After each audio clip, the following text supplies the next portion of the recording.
part of the cutting edge is we worked with Dr. Al originally when they just had a small lab up in the Pearl District, and kind of some of the little things they did when they started to get a combine. And you know, as he had described it to us, you go into the weight room and you train your entire body, but 85% of what happens to you comes through your vision.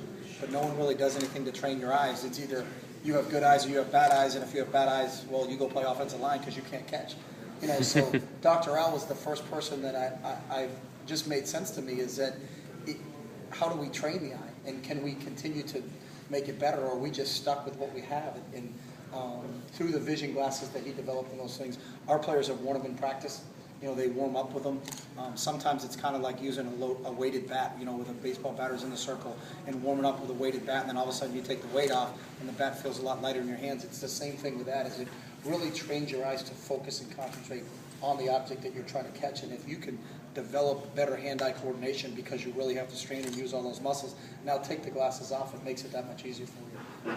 A lot of our players use we do a warm-up exercise before games, where they'll put the vapor glasses on and they're throwing tennis balls off the wall and catching them 20 minutes before we go out and play in a game. And they have really, we've got data, number one, because of how we test their eyes, that their vision has increased. And then number two, it's backed up with the performance. You know, because sometimes I think people will say we have a great idea, and if you wear this mechanical bracelet on your left arm, and then all of a sudden you become strong again. You know, but they don't have any science or background from it. I can tell from the performance of our players when they go out on the field which ones have actually trained and used it.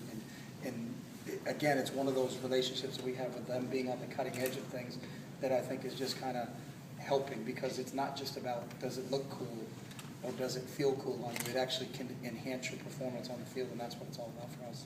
Great.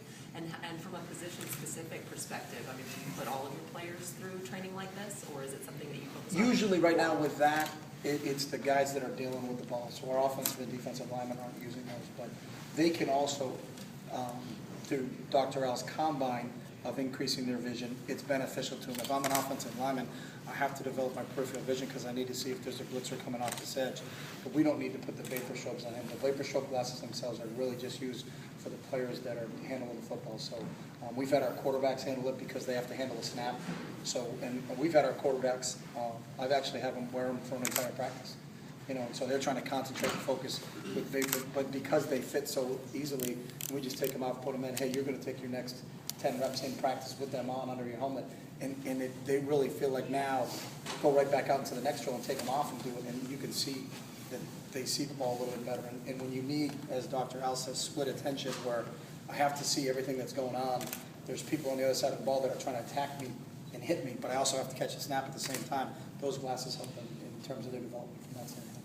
Right. Well, we really do appreciate the time that you've taken. I know you've got such a busy week with USC, so we wish you the best of luck. That's right. Absolutely.